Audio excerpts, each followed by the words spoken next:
I'm Donna. And I'm Kerri. And we are Paranormal Chicks. Episode 121.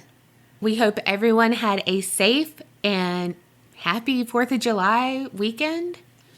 And right before that, it was Canada Day. There you go. That's all I got. And hopefully your pet survived, the whole weekend, because that's where the fireworks are. The whole weekend. I saw this hilarious meme, and it had a chihuahua, smoking a cigarette, saying that it survived. Yeah. Oh, my God. I was cracking up. Marley is not fazed at all. Sometimes Bo will, look up, the hell was that? And he's like, meh, all right. No. And she gives me side eye when it's, bad weather outside, when it's, thundering. Mm-hmm. I don't like those kind of storms. When it's just, raining, whatever. But thunder, I'm like, ooh. Mostly because the lights are going to go out. And your girl is hot-natured. But Marley will give me side-eye, and I'm like, look, I know it doesn't bother you. You can go stand out in the rain. But it bothers me. You know, it doesn't bother me. What? Patreoners! Hell no, they don't bother me. I love how, every single week we find cheesier and cheesier ways to, segue in to Patreon. Mm-hmm. But, I'm here for it. I'm also here for Harleen A. from Florida. Labria S. from APOAE. Which is a military address because they are deployed. So, thank you so much for your service. Definitely. Ellie J. from North Carolina. Jill M. from Indiana. Terry P. from Virginia. And Ashton S. from Texas. Thank y'all so much for joining Patreon. You have a shit ton of bonus episodes to catch up on, so we hope you love them. If you want all those bonus episodes or an episode shout out, can I say episode one more time? Head on over to patreon.com/theapcpodcast. Okay, also, I started watching this Netflix original series, and it could totally be like a Hallmark series. And it's so cheesy and so predictable, but I freaking love it, and it's an amazing palate cleanser. So, Sweet Magnolias on Netflix. It's got the girl from Drop Dead Diva. It's got the daughter from Reba. And the girl from Breaking All the Rules. That movie with Jamie Foxx. Also, the guy who was the paramedic on Grey's Anatomy. That was with the redheaded girl. Yes. And they have... Chris Klein. Yes, and he is so old. He is so freaking old. Legitimately, I was like, no, he's supposed to be my age. He was always in the movies, the teeny bopper movies when we were teens. Maybe 5 years older than us, I thought. How old is he? I don't fucking know, but he looks fucking old in that show.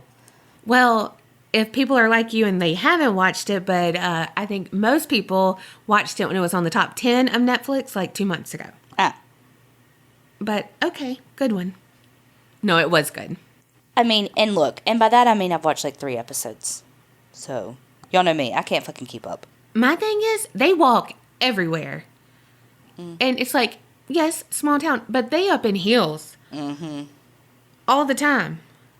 But the girl from Drop Dead Diva was in heels all the time in that, too. And I was like, how the fuck? But she drove a car, at least.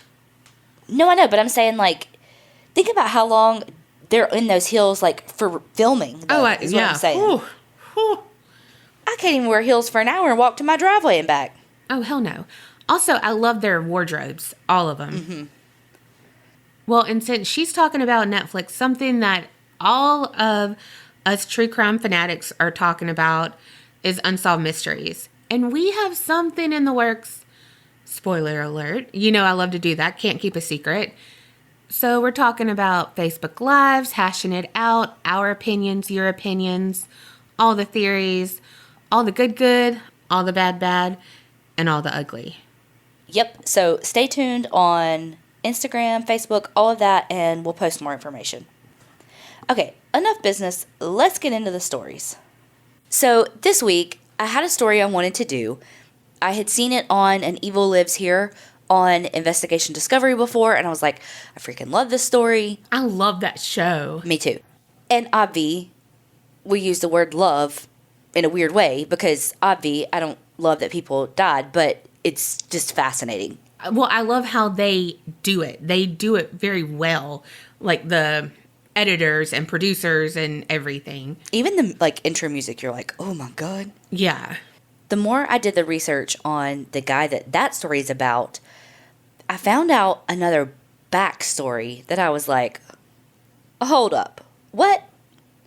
Okay, so we are going to talk about the White family. On Evil Lives Here, it's like season 1, episode 2, I think. The lady that's interviewed, her name's Danielle. She goes by D. She's talking about her brother, Richard Paul White. He goes by RP. And I'll tell you all about their story, but I want to start with the rabbit hole that I went down that is their father. Alrighty. So his name is Randolph White, but he goes by Duke. Well, in 1988, Duke lived in Questa, New Mexico. And he had a friend that he hadn't heard from in about a week. And so he was like, I probably should go check on him. So he gets there and he notices that the grass has grown up and the dog looks pretty skinny. Oh, no. Which, yes, is like...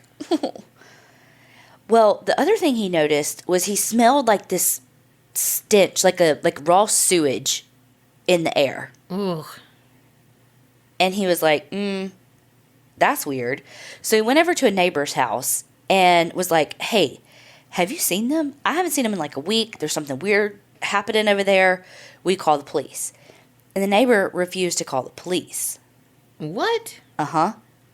So he goes over to another neighbor's house and is like, same thing. Something's weird happened over there. Can you call the police? And they're like, absolutely. Here's the phone. So when the police get there, he meets them at the house. So he leaves the neighbor's house and he goes back to his friend's house. And he notices that there's a screen that's looks like it's been broken into. And so he makes his way into the house. And again, he's noticing the smell. He sees this like, kind of like orangey brownish, like tackiness on the floor. Gosh. Blood. Yes. And that's when he sees his friends, Keith Landwehrmeyer, who went by Egg. He was only 25. And Michael Riddle, who was 32. They had both been bludgeoned to death. Oh no. But Duke, why did you go in? Well, I don't know. But you know what I mean? Like, you called the police, like, wait for them. Because now you're trampling everywhere. Well, Egg was curled up kind of in the fetal position and was partially covered by a sleeping bag. And Michael was just laying face down in a pool of his own blood. The police found a truck parked outside the house, and one of the tires had been slashed. And there was a purple sock and a shoe on the ground beside the door. So the next part's pretty gruesome. So skip 15 seconds if you need to. But they had been, according to the medical examiner, dead for at least a week.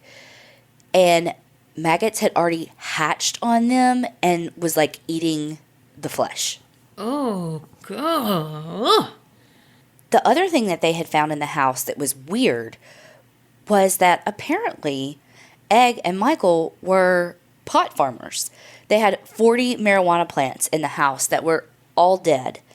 The fluorescent light was still on, so they knew that whatever happened to them probably didn't have anything to do with them growing pot because, I mean, everything was still fine. I mean, other than the fact that they hadn't been watered and the light had been on for a week, obviously, so they died. But it's not like somebody had ransacked and, like, taken the plants or something. So Michael was living in the house where they were murdered, but it was actually his girlfriend's house, but she lived outside of Dallas, so she wasn't even there. And Michael was in the military. And when he was active duty, he was responsible for guarding nuclear missile silos in West Germany. So he's like one that's like very meticulous, very, and again, it's said that he was a badass. So whoever like picked a fight with him, you better know what you're getting into kind of thing. Also, I want to note that some things said that they found 200 plants, but other things said they only found 40 plants. It's small, but that's a big old difference. So they go to bring Duke in for questioning, and they go to the store where he and his wife, Constance, owned the store and were working. At first, she was like, yeah, I'll come in, give a statement, no big deal. But when he drove up, because he wasn't there when the police got there, He was like, no, go inside. I got this. Like, if you have questions, you ask me. So the police were like, all right, and took him in for questioning. At first, he refused to give a statement, like a recorded statement. And then he was like, well, can I have an attorney? Because apparently maybe he had some connection to the marijuana, and so it's 1988, he didn't want to get in trouble for it. So again, he said, you can't tape an interview with me, and I want an attorney. But then he goes, but I have to go talk to a tree, and if you want to come listen, you can. Did he mean he had to pee? No. He actually wanted to go outside and talk to a tree. Oh, okay. So picture this guy just standing outside this tree, started saying that Egg and Michael were selling pot, and they wouldn't let a lot of people around because they're very cautious, and Duke happened to be one of the people that they let around. Apparently, a few neighbors had been getting tired of them because they had been stealing some stuff around the neighborhood, and that Duke quoted saying that he told them, you don't start shit in your own backyard. And then he said to the tree, a.k.a. the police, that he hadn't been to the house in like 2 months, so they shouldn't find his fingerprints anywhere except for like the screen door where he tried to get in. But right as they were almost done talking to the tree, he made one more statement where he said that the marijuana plants weren't worth anything because they weren't ready for harvest, so he didn't understand anyone killing for them. So police do a little more digging into Duke, and they find out that Duke had actually been in law enforcement in Colorado. And he was like even a chief investigator in this county, but he was forced to resign because he was accused of molesting a little girl. Oh, fuck you, Duke. Oh yeah, we hate Duke. But with all of their investigating, the case went cold. And it is still cold to this day. Oh my gosh. So here's a little more about old Duke that I thought was very interesting. Apparently, he was a representative of this religion called the Ghost Clan. It was kind of an offshoot of like a Native American church with like their traditional beliefs and things, as well as Christianity, sprinkled in with a little peyote. Nice. There was some sort of land dispute where he was like their representative, and I was like, he's part of a religion called the Ghost Clan. So that is just one rabbit hole that I climbed into when I was looking up this story. Yeah. Okay, so now let's go to the real story. So Duke had some kids, and like we've already talked about, Danielle and Richard, who went by RP. They had another sibling named Maureen, and I'm 98% sure there were 2 other sisters that we don't ever, honestly, only because I did a deep Facebook dive. I think one of their names is Constance, but that's only because I did a deep Facebook dive in places I probably shouldn't have been. Okay, so Duke was not involved in his children's lives. He had many girlfriends and was married many times, and so was their mother. Like, I don't even know their mother's name. There's so little information on this story. It's absurd how little we know, especially about the victims. Which it kind of pissed me off doing this story, honestly, because I was like, all of this is about the White family. And while it is about victims because it's about his family and the ripple effects, there's so little information about RP's victims that it's maddening. Growing up, Danielle and RP were the closest of the siblings because they were only 18 months apart.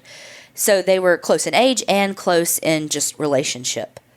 So as with all the episodes of like Evil Lives Here, the families usually say like, I mean, there was weird shit, but I didn't really think it was that weird until it was like hindsight's 2020, Yeah. So growing up, Richard was an odd duck. Like his sister would be sleeping and she'd wake up and he'd be sitting there watching her sleep. Oh. And this is like 8-year-old. You know what I mean? Ooh, like, creepy. Yeah. And she would be like, "The hell," and he's like, "What?" And she's like, "Stop watching me." And he just sits there, so she leaves and he stays, kind of thing. I'm ad-libbing here. And on that episode, it showed a picture of them with a snowman, and he's standing there like laughing, having a great time, and she's crying because the snowman basically has been decapitated and his head melted. And so she's like so upset, and he's like, haha, you know. And I feel like that could go one of two ways. That could be like just like a brother being an asshole, or it could be like, no, he's has problems, you know. Yeah. Because again, hindsight's 20/20, so you can find all of these things where you're like, that's weird. Yeah. Well, it's always easy to connect the dots when you know the pattern. Yeah. Well, RP started getting more violent with age. And as we know, it tends to happen towards animals. Danielle had a parakeet that was her pride and joy. One day before school, RP is just like, hey, D, because that's what he called her. Hey, D, look, and snaps the fucking bird's neck. Oh my gosh. Just right in front of her and feeds it to the cat. And she's like, what the fuck? Why did you do that? Like, what the fuck did the bird do to you? Why did you do that? And he just says, I wanted you to screw up on your final exam today. What the hell? Yes.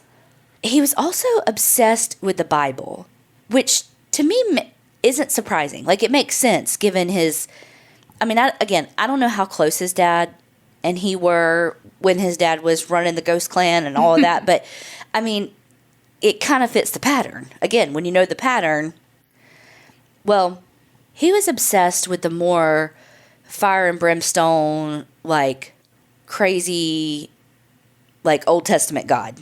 You know, right. Not the, like, oh, be kind and love one another. He was more like, they looked at your sister wrong, stone them. Right. He had such a fear of, like, the devil and all of that, like, getting into him, that he had an AC/DC record, like, actual record, that he loved. It was his pride and joy, listened to it over and over and over again. Well, someone told him that it was devil music, and so he immediately smashed it and was like, that's it, the devil was getting into my head through this music, like, gotta get rid of it. Another thing about RP was he was a pathological liar. He lied about things that were insignificant. He lied about things that were fucking huge. He, one time, told his family that he was HIV positive. What? And for a whole year, because this is, you know, you got to remember, this was in, at the earliest, the early 90s. Yeah. So we had just kind of started coming out of the AIDS epidemic. And, I mean, people were still absolutely terrified of it and didn't understand it. And all they knew of it was that it was this long and horrific death. Whereas now, I can't remember what that medicine is that it's on all the commercials. They'll get your virus under such control, you don't even show up on a test anymore. It's like a totally different diagnosis now than it was then. Then it was a death sentence. Yeah. So his family spent a year basically waiting on him to get sick and die. Wow. So one day when he goes to visit Danielle, she's like, hey, how's it going on the medicine? Like, how you doing? And he's like, what medicine? And she's like, your HIV medicine. And he starts fucking cracking up. Oh my gosh. What an asshat. And he's like, oh, I never had HIV. That was a joke. Oh, real funny. Yeah, that's, you don't, like, ugh, you don't joke about that kind of shit. No.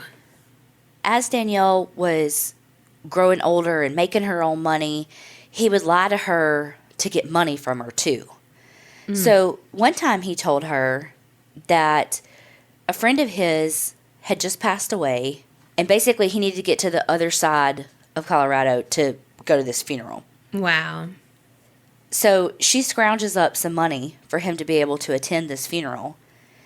And he goes to the funeral, you know, does his thing, comes back.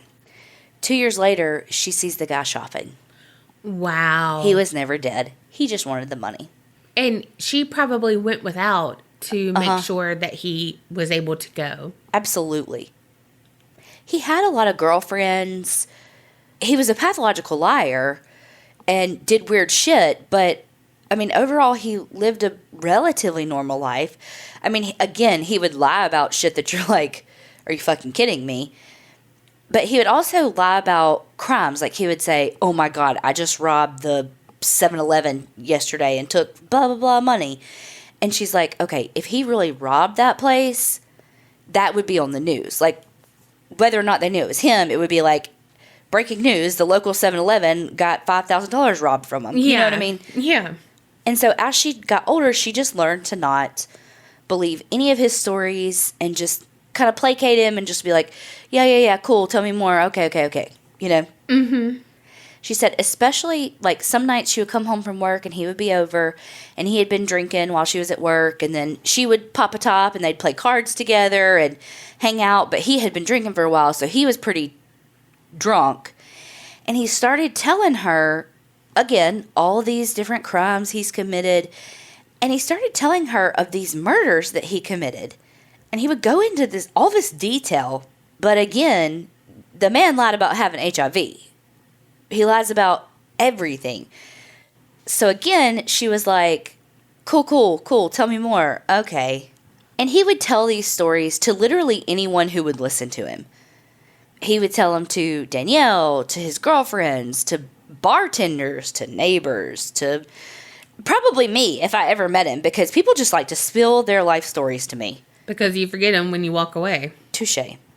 Well, one time he had told one of his girlfriends, you know, all about these murders he had supposedly committed.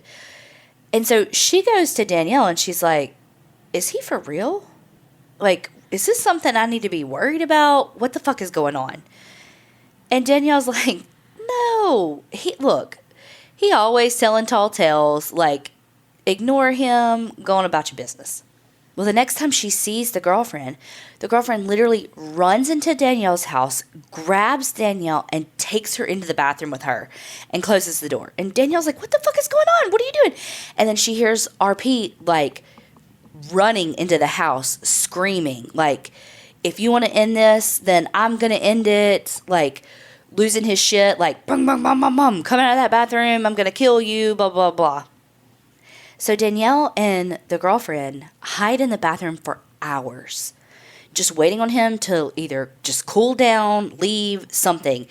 And he's like, come out. So finally, Danielle's like, okay. And she opens the bathroom door, and he's got a gun aimed straight at her head. And she's like, look, RP, you don't want to do this. You know, please don't do this. Think about my kids. And it's almost like he snaps out of it enough and turns the gun on himself. And he's like, you know, if I can't have her, I can't live. And oh my God, I can't believe all this, yada, yada, yada. And she's like, I knew in that moment he was going to kill himself. So she said, the only thing I could think to do was to bring up the kids and say, look, my kids are about to come home from school. If they find you like this, they'll never forget it. They will never be able to move past this. Like, please put the gun down. And again, he had this soft spot for her kids. And so he was like, okay. So obviously things are never the same between them again. So it's a couple of years before they talk again. And in 2008, RP calls Danielle and says, I need your help. She's like, what happened? You know, because she could hear his panic in the phone. And he says, look, I need your help. I accidentally killed a man. And she's like, what? Do what? And he says that he and his friend Jason Reichart were smoking pot, drinking, and he had just gotten a new gun, and he was cleaning it, and he was showing Jason how to clean the gun, and it went off. And he shot and killed Jason. And he tells Danielle, look, I need your help. I need you to get me some supplies, like food, camping gear, all of that stuff, and just let me lay low for a minute. It was an accident. Like, I need your help. Just come get me and bring it to me. So she goes and picks him up and takes him, like, out to this wooded area where he wanted to go. And when they're out there, he's like, did you bring it all? And she's like, yes, here it is. And he's like, did you tell anybody? And she's like, no, I didn't tell a soul. And he's like, okay, you're going to come back, right? And she was like, yes. And he was like, you're going to bring me some more food. She was like, yeah, I'm going to bring you some more food. I'm going to come back. And he's like, and you're not going to tell anybody, right? She's like, I have not told a soul. Like, literally no one knows I'm out here. Like, I have not told anybody. And yes, I will be back and I will bring you some food. And he said, okay. And as she turned to leave, she heard him cock his gun. And she was like, he doesn't believe me. He thinks I've told someone and they're going to know where he is. He's about to kill me. And so in that moment, again, did the only thing she needed to do. She said, okay, I'll be back tomorrow to bring you some more food. The kids will be home from school in a minute. Let me go home so that they don't worry about where I am. And so again, it was that her kids kind of snapped him out of it and she was able to get away. She said that she has asked him over and over again about that moment.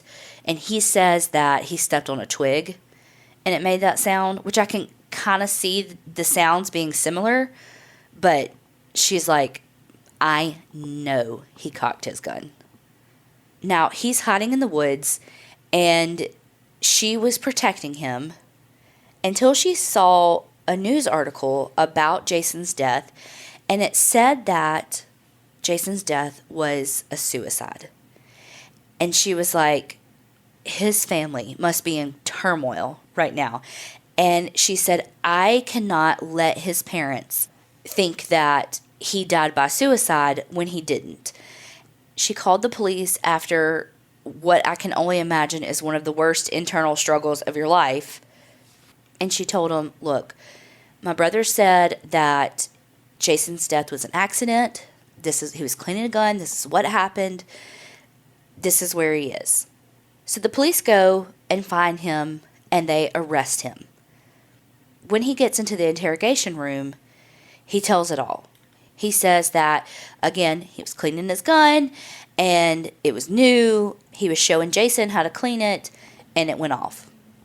So the police leave to, formally arrest him and all of that.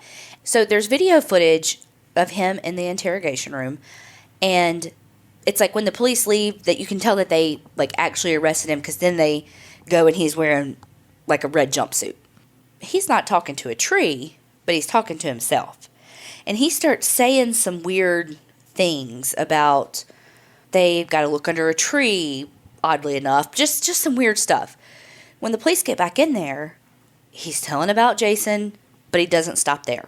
He says that he's killed 3 other people. He tells police that they were all sex workers and that 2 of them are buried in his old backyard. What? Yes. So he tells police, this whole story, and police go to his old house in Denver, and they're like, gonna start digging shit up to see if they can find the bodies. So Danielle's at home at this point. She knows that her brother's been arrested. And then all of a sudden, she sees on TV, breaking news, police are digging in someone's backyard, and they've got helicopter footage of it. And she's like, oh, golly, the police are, looking. And she's like, holy fuck, that's my brother's yard. Yeah. And she's like, holy fuck, they found a body. Well, about that time, her phone rings. And she says that, she's so disheveled, watching this on TV. They're finding a body. It's her brother's old backyard. And she finally answers the phone and she's like, what? And it was one of the detectives. And he said, Danielle, I just wanted to call you and tell you before you found out some other way. And she's like, I'm watching it on the fucking news right now. And she's like, I know, y'all found a body. And he was like, no, we found 2. And she just loses her shit, which, I mean, of course, who wouldn't? Yeah. Well, not only that, but he told her before, but he's the boy who cries wolf. Mm-hmm. And so she's like, okay, yeah, sure. Mm-hmm. And so it's just like, wow. Well, this is what we know. He said he would pick up sex workers, take them back to his house, and either just hold them at gunpoint or knock them unconscious. And then he would repeatedly rape them. Oh, no. Orally, vaginally, sometimes for over 24 hours. No. He would take breaks whenever, he needed it. And when he was taking a break, he would force his victims to sit there and pray for forgiveness. Are you fucking kidding me? And sometimes he would pray with them because it would, absolve him from his sins, he thought. Oh, my gosh. But he was also very, an asshole and would patronize the women because he would be like, didn't your mom teach you not to get into cars with strangers and all this stuff?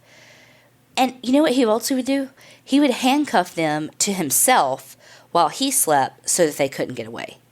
Wow. Well, we know, though, that at least 3 did get away. Good. As far as the victims that we do know, we know that Victoria Lynn Turpin, who was 32, and Alicia Maria Gonzalez, who was 27, were the 2 bodies that were found in his backyard. Bless it. Well, because he confessed to them, they made a deal with him to avoid the death penalty for him to tell where the other bodies are. Well, he basically told police that 2 of them they would never find. Yes, it went from he killed 3 to now total 5 people, which would be 6 people, which would be 5 women and Jason. But he said 2 would never be found because he threw them in a river. As part of his deal to avoid the death penalty, he led police to his dump site in a neighboring county. Police found the remains of Tori Marie Foster. And she's actually the only victim that I could find any information on. So Tori was a sex worker as well, but she had more family engagement with her disappearance and the search for her body, and her family firmly believed that that body was hers. They actually used her 9-year-old daughter's DNA to confirm that was her body. Wow. And even searching for the victims, most of the pictures that I found of them were mugshots. Wow. It just is... That's sad. And I don't know if it's because the victims were women of color, if it's because they were sex workers, a combination of it. But again, there was nothing about this case as far as the victims. Yeah. Well, he was sentenced to 2 consecutive life terms in prison for the murders. And he was sentenced to an additional 144 years to life, which obviously that's life. But anyway, for the assaults on the 3 women who survived. But you know what? I also could find nothing about the women who survived, except there was on this British channel called Crime Investigation, there was an episode about this case, but I could not find the actual episode. Yeah. But I found this one snip of an impact statement from a victim who survived, and she was in a prison jumpsuit. Wow. So, I don't know. This case has all to do with sex workers, and so it's just amazing and heartbreaking to see the lack of information. Mm-hmm. And also it talked about how many potential victims that there are that we have no idea about. Because if he had basically a dumping ground in another county, that they would have never found her body had he not led them to her, who knows how many there are.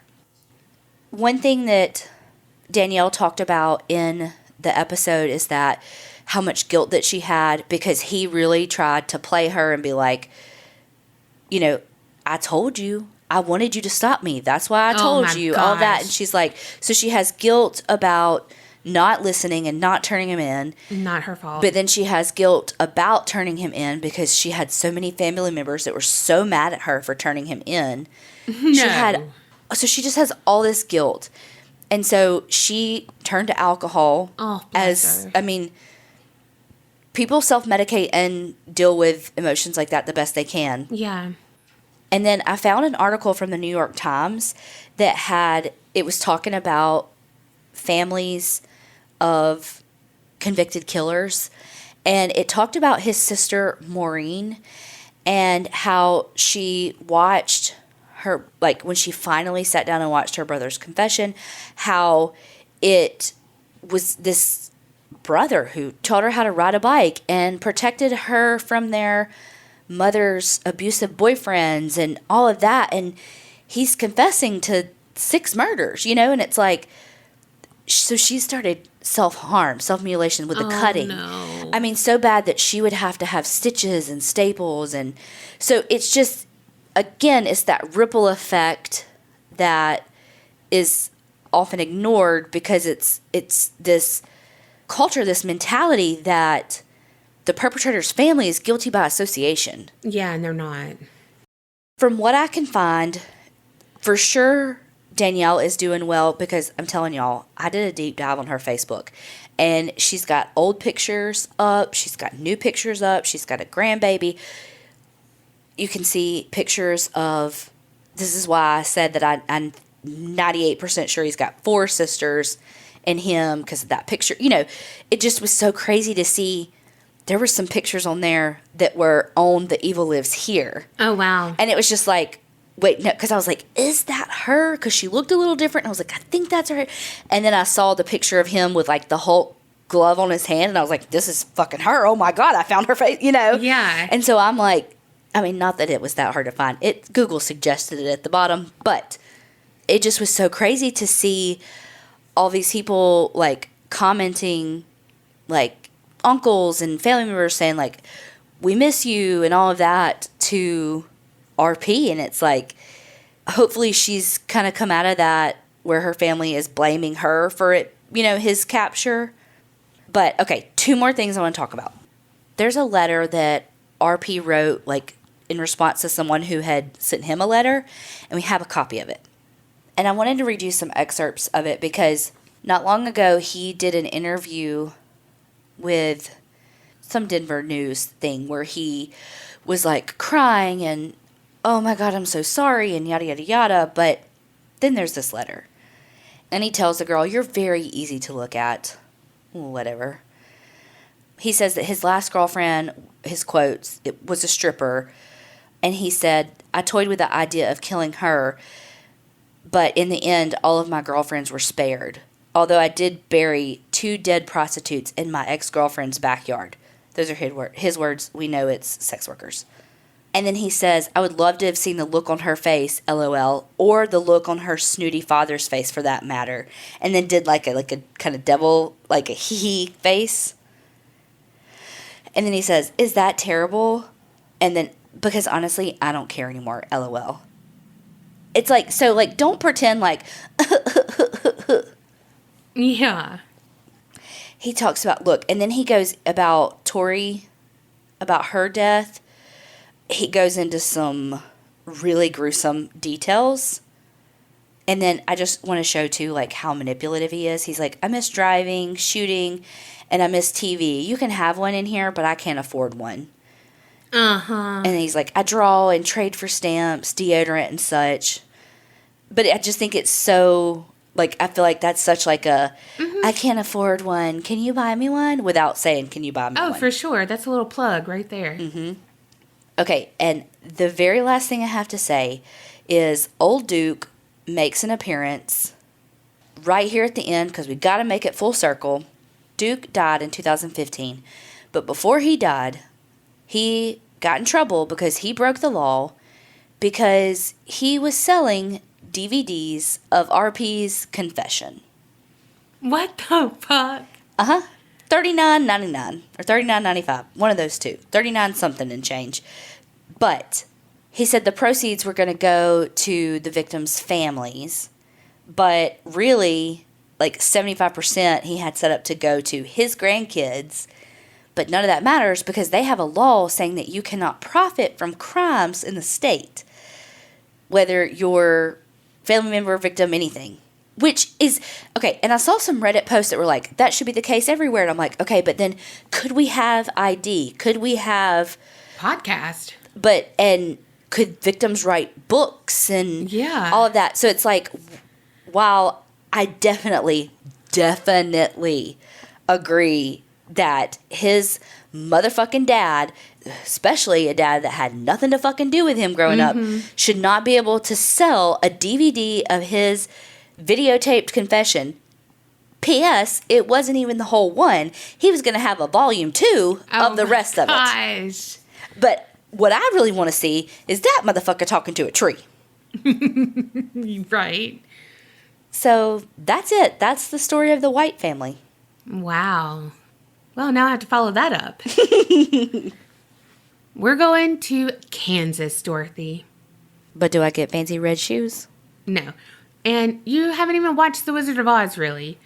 So... Yeah, I've watched it. I just have not watched it obsessively like you. Okay. The place in Kansas that I'm talking about is really small. And if you don't live in the state, you've probably never heard of it. And actually, you might have not even heard of it if you live in the state. It's called Stull, and it's close to the cities of Lawrence and Topeka.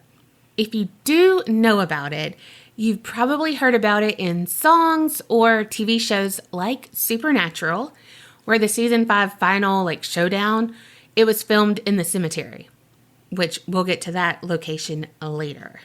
Also, in an interview in 2006, the creator of Supernatural said that he had the Winchesters residing from Lawrence because it was close to Stull. Well, eventually I'll get there because Colby is making me fall asleep to Supernatural now because I've been putting it on Murder, She Wrote, and he is not a fan. Supernatural is really good. And he tells me that I'm an old lady and I don't like it. Well, after you've been married for 10 years, you'll still be watching Supernatural because there's a lot of seasons. Picture it. 1857, the settlement was founded by Pennsylvania Dutch immigrants and originally called Deer Creek, though local lore loves to say that it was originally called Skull. It's not a written down fact of where this name originated from, but most say that it was a translation of an indigenous location, or that merely someone saw a deer by a body of water and was like, 1 + 1 = Deer Creek. However, in 1899, the town was renamed after its first and only postmaster, Sylvester Stull. And the people called him Vest Stull, as noted in an article from the Jeffersonian Gazette in May of 1899. The article also said that for 40 years, the residents have been going 5 to 12 miles for their mail. So they just know that this post office that's being erected is going to be a great convenience for them. But womp womp, it only lasted until 1903. Shit. But the name of the town remained. Moving on, it's important to note that there were not a lot of residents in this town, just a few families, really. Super small, tight-knit kind of community. Humble beginnings, all the things. And some of those families came together to organize a church. They first met in each other's homes, but then in 1867, the Evangelical Emmanuel and Deer Creek Mission was built. That's a mouthful. Mm-hmm. And then later the same year, a cemetery was built beside the church, as you normally do. Fast forward to 1922, the residents raised $20,000 to build a new church, and this one would be wooden framed because the original one was made of stone. They built it across the street and therefore abandoned the old church by the cemetery. Again, this is a small, quaint town, tiny town, but there was a time that they had big hopes of a big boom. There were talks of a railroad that would run through Stull and, therefore booming economy. So everyone was getting excited. They started planning new buildings, maybe having a bank. But then none of that ever came to fruition because of the Great Depression. And that was just the tip of the iceberg of shitty luck, it seemed, for this town. Because also in the 20th century, there were 2 tragic losses in this tight-knit community. Oliver Bonmeyer, He was 2.5 when he was burned to death in a fire. Oh my God. Yeah, what happened was that his father, George, had started burning the hayland around 3 in the afternoon, and then a strong wind blew from the south. Well, his 2 sons were with him, and the older one, who was 5, he managed to save himself by climbing up on a rock, but Oliver wasn't so lucky. And some say it looked like he was transfixed on the flames, and that's why he hesitated. Oh. And that was his fatal mistake. Oh, God. Like he knew any better. He was 2.5. Yeah. And at that point, it was like, blazing. And so you can't run in and save him because you're, it's just, yeah. Then the second tragic incident was a man who was missing, and he was found hanging from a tree by the church. And this tree is believed to be a tree that they hanged witches from back in the day. And so it was just a weird thing, though. Like, he had gone missing, people were looking for him, and then he was found hanged on this certain tree, that had this, like, eeriness to it. But was there, and you may not know this, but was there anything around to, like, show that it was, like, I couldn't he find died by suicide? Yeah, I couldn't find anything about it. Like, I wonder if there was, like, a stool there or something where, Right. like, Yeah. Well, here's a little, like, creepy fact. Both of these events happened on what was known as Devil's Road back in the day, but it was renamed later on. So keep that in mind. In November of 1974, the University of Kansas student newspaper, the University Daily Kansan, had an article that shed light on the quote-unquote ghost town's past.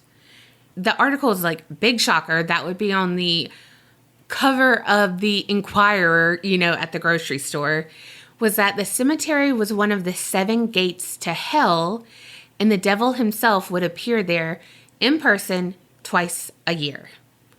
On 2 certain dates, on the spring equinox and on Halloween night. If you tell me that that's when those 2 tragedies happened? No. The article also stated that the church ruins in the cemetery was possessed by the devil. And with this article and everything kind of got brought up, and people were talking about Stull. And they said that when the residents built the new church and left the old one abandoned, that's when local covens of witches and occultists, etc., would use it to perform their rituals and whatnot. So they believed they, welcomed evil into the church. Because I'm sure a town that fucking small had all these occultists that they didn't know about. Well, they're saying from neighboring towns would come in. It said that if you were to go into the church, get 2 bottles and arrange them in the formation of an inverted cross, it would be impossible to break them against the walls of the church.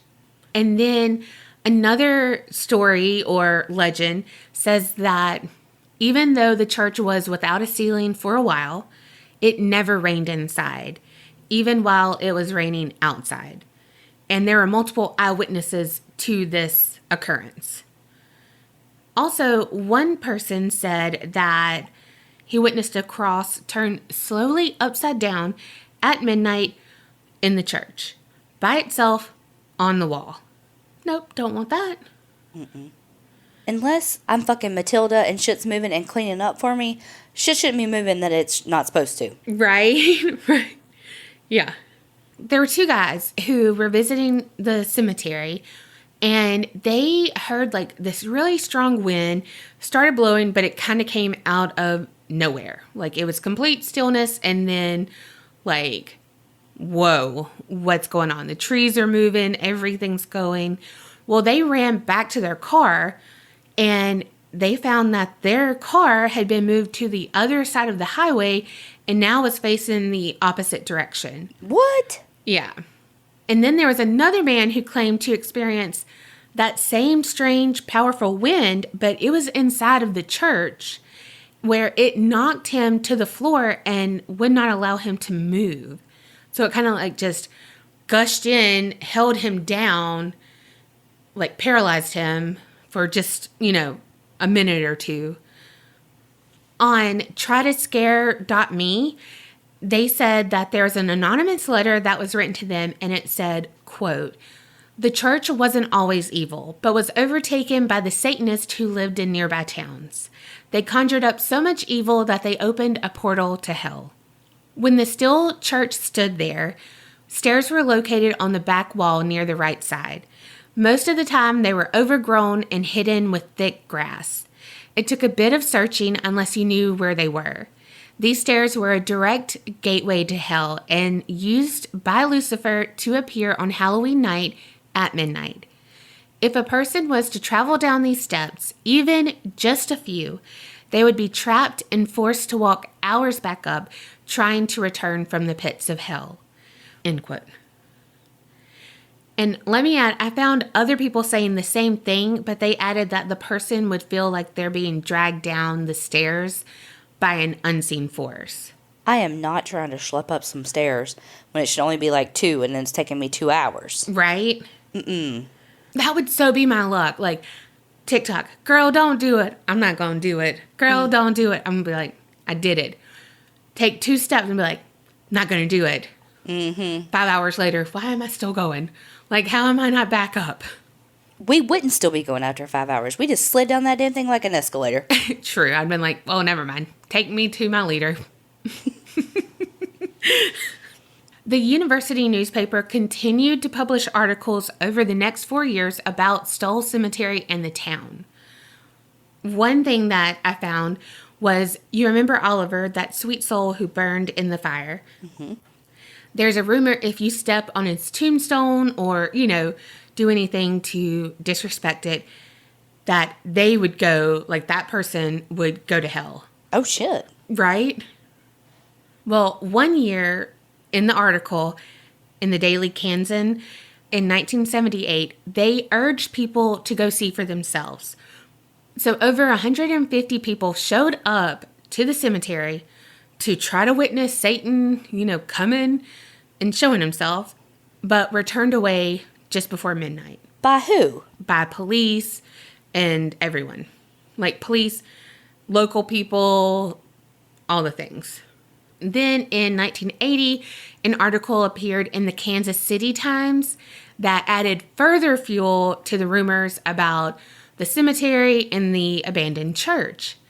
It also mentioned that the devil would appear in Stull Cemetery on Halloween, but he would also appear at the same time somewhere else in India. How they know that? I have no idea. This is just whoever wrote this article, this is what they think. But they took it a step further and they said that the devil does appear, but he also allows people who died from violent deaths over that past year to come alive for like an hour at the witching hour and to, just be able to roam the earth for an hour. I'd go straight to my killer's house and torture him for an hour. Right? Or her.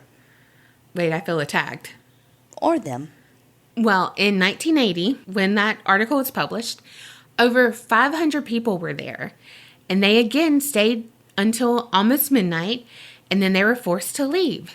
This happened again in 88 and in 1989.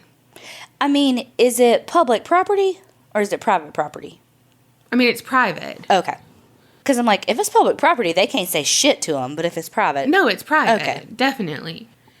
Another legend is that the devil visits Stull, because it's like, why would he pick Stull, Kansas, to be one of the 7 gateways to hell? And why would he come on these 2 days? Like, it's a blip on the map. Mm-hmm. That's what people are saying. But it's because this legend says it's personal to him.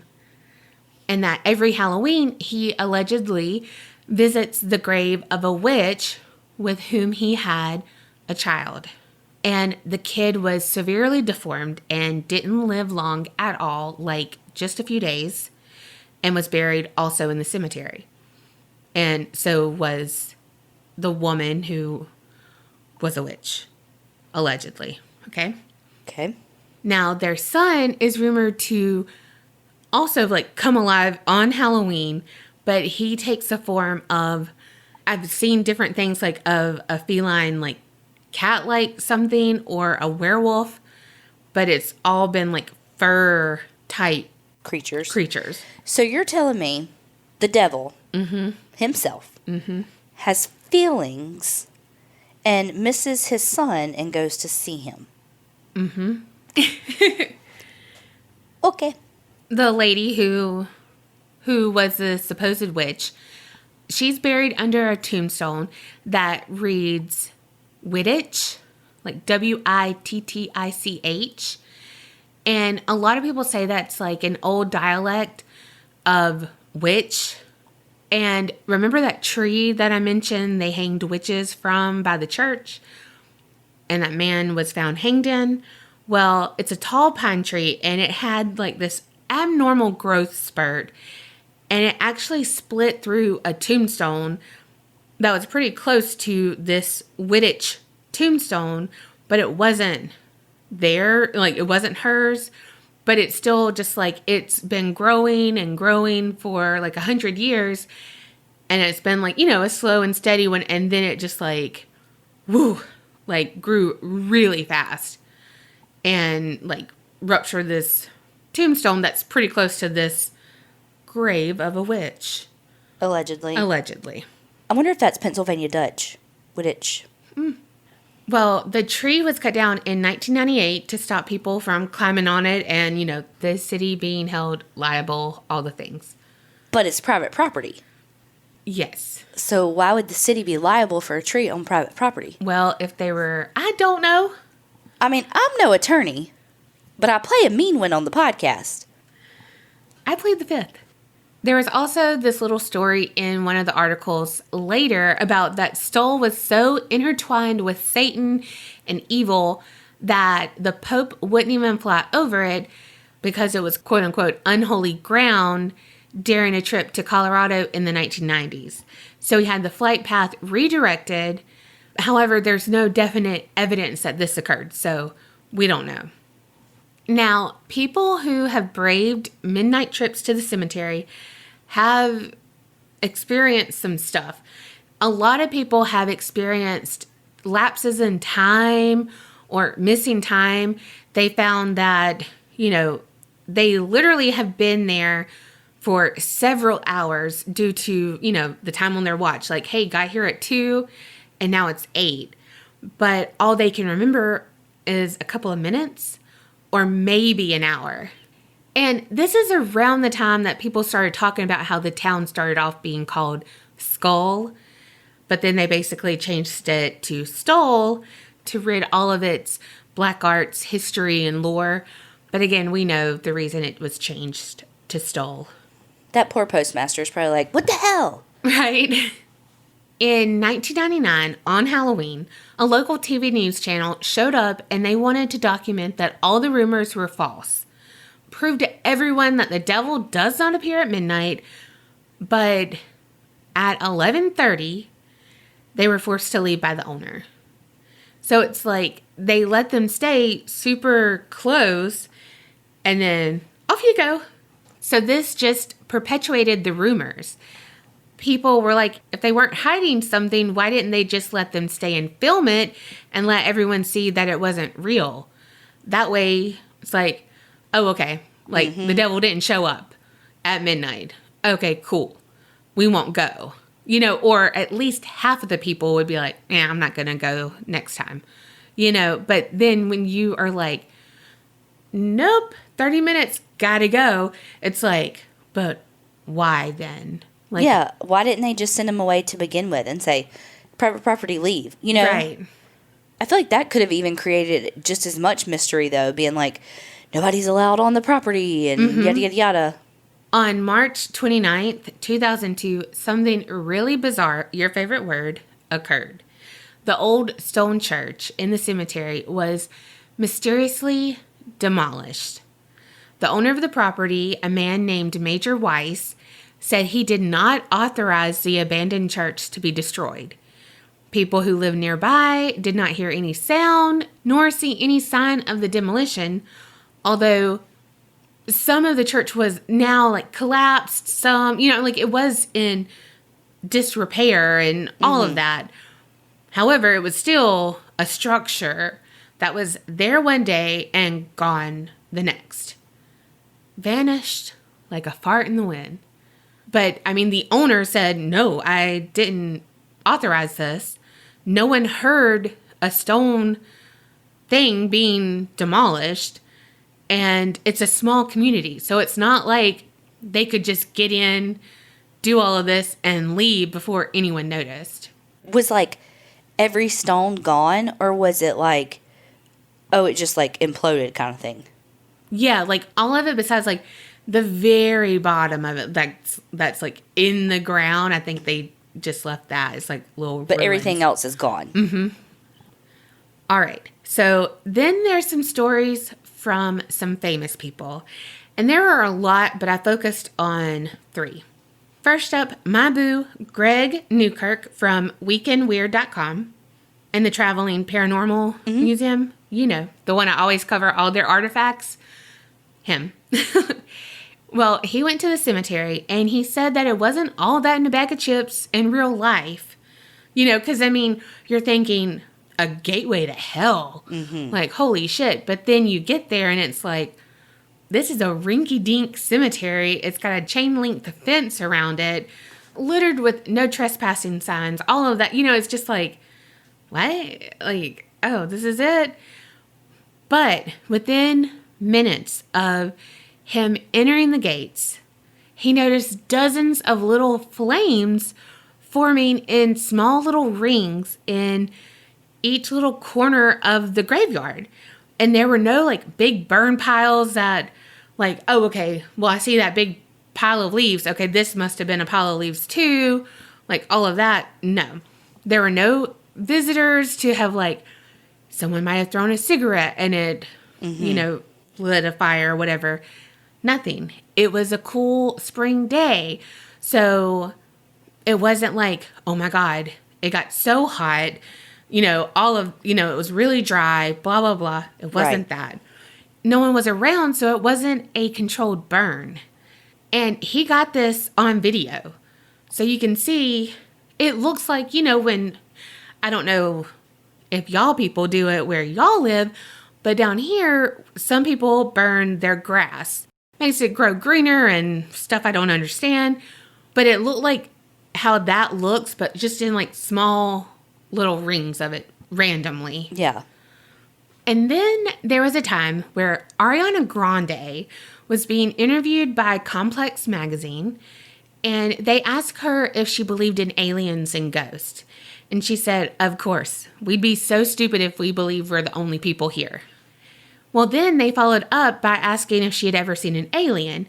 And she said that she never had encountered an alien, but she did have an experience with a ghost / maybe demon. She recounted that her and her team were in Kansas City a few weeks before this interview took place, and they went to a haunted castle. The next night, they wanted to go to Stull Cemetery.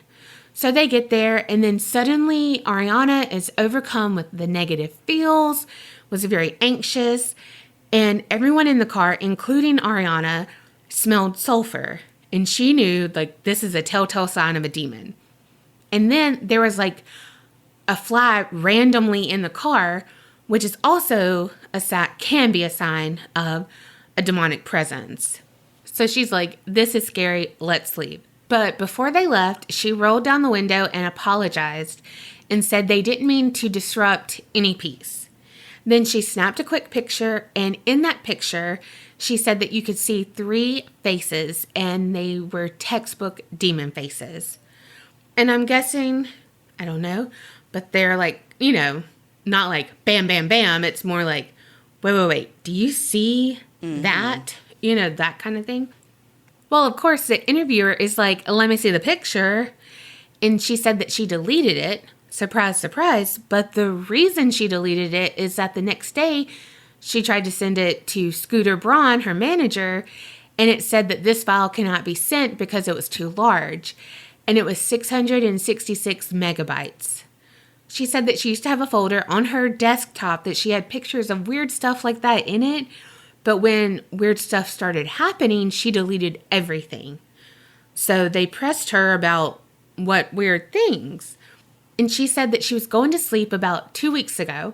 So not long after she returned from Stull. And she said that she had just gotten off the phone. And as soon as she got off the phone, she heard a rumble that was really loud right by her head. It immediately stopped the moment she opened her eyes. But then when she closed her eyes, it started again, but this time it was whispers. Then she started to see red shapes that were distorted and turned into disturbing images. So she called someone and she was like, I'm really scared. I don't know what to do. Like, what do I do? And then she, quote, scooched over to the left side of her bed because she got the best service there and she was not taking any chances of being left alone in her eerie time of need. And at that moment is when she saw this massive black matter was laying next to her. And so she started crying, again, what do I do? What do I do? So the person on the phone's like, tell it to fuck off. And she's like, I'm not going to upset it. And I wish she would have been like, I'm not Zach Bagans. Hello. Right. So she was like, you know what? I'm just going to chill, not let it feed off of my fear because I know that's what it wants. And then she saw it move in front of her bed. And so she's like, nope, not going to freak out. Not going to freak out. And that is the last thing she remembers because she fell asleep. Yeah, like she just remembers waking up and nothing was there. However, the next night, her friend Tyler was staying with her, and Tyler told Ariana that when she was trying to fall asleep, her body felt kind of paralyzed. And then she was describing the same exact thing that Ariana had seen the night before. Yeah, so it's kind of weird. Also with the 666 thing, with the megabytes, it's kind of like, is that true? Because it's like so like pretty in a package, Right. However, like Topeka, Kansas, which again is pretty close to Stull, their zip code begins with 666 as well. So it's just, again, one of those weird things that Stull is kind of like the hub in all of these communities that begin with like 666. And the last famous person is Kurt Cobain. And he wanted to visit it when they were doing a show in Lawrence. So he wanted to go and test out a bottle theory. Similar to the one where you make the inverted cross with the bottles, this one, people said if you threw a bottle that you drew an inverted cross on and it wouldn't break against the wall. But if it did break, it meant that you were going to die soon. So he wanted to go do it. Some people say that it did break and then like he died the next year. I'm not sure. I couldn't find anything where he said it broke, so I don't know. But he was quoted saying, "We went there one night and I swear to God, there is some kind of scary stuff going on there. I just remember walking toward it being the church, and it just seemed to be getting further and further away. And it was really pitch black. It just really wasn't normal at all. And we felt this weird presence, this weird evil presence. We just ran back to the van." So, if you want to visit Stull, be careful. Not only of the ghost, allegedly, but of the police, the locals, because there's strict curfews, and you can get fined if you're found in the cemetery and stuff. Today, Stull only has a few buildings that even remain, and hardly any residents, like 20. But they are very protective over their town. Or are they protective over their town's secrets? Like, what are they hiding? And will we ever know? I mean, you think they'd want to monetize it, you know? Yeah. If people are doing that, hell yeah. Like, make it a tourist thing. But, like, when I was looking on websites, a lot of people said, like, they don't let teams in. They don't let anyone in. But how did your guy from the thing get to go? He went by himself. Just was lucky enough to go during the day, and he made it without being shot at, because a lot of people have been shot at where, I mean, it's just like shot in the air, you know, like kind of like running the kids off, doing whatever. But yeah. Shit, they are serious. But yeah, like he wasn't invited to go. He just was close to it and was like, oh, I get to go to Stull. Like, I want to do that. I'm super close. I need to go. Yeah. I want to know, like, who owns that land now, and, like, what happens when that person passes away. Like, is it going to be, do they have family members that it's going to go to? Like, would they sell it? You know, so who knows in however many years how much the story will change. Yeah. Well, the guy who owns it, the Weiss guy, he has some partners, I think, that are with him. So it's like an company or, you know, kind of thing. And I think it's 2 people, but they're kind of like silent partners. He is the face of it. So, you know, I'm sure it's all in their contract. But that just seems very aggressive for a very small town. Yeah. And also it's like, okay, so it's kind of desolate. You know, it never got off the ground or anything like that. But it's like they want to keep it that way. Because like you said, they don't want to monetize it. They don't want to do, you know, anything. Because if it's that small, you could go all out for Halloween. But they don't want to. Right. Because they don't want people there. But it's like, why? They got secrets, that's for sure. So did your guy. Well, he fucking told everybody. Nobody believed him.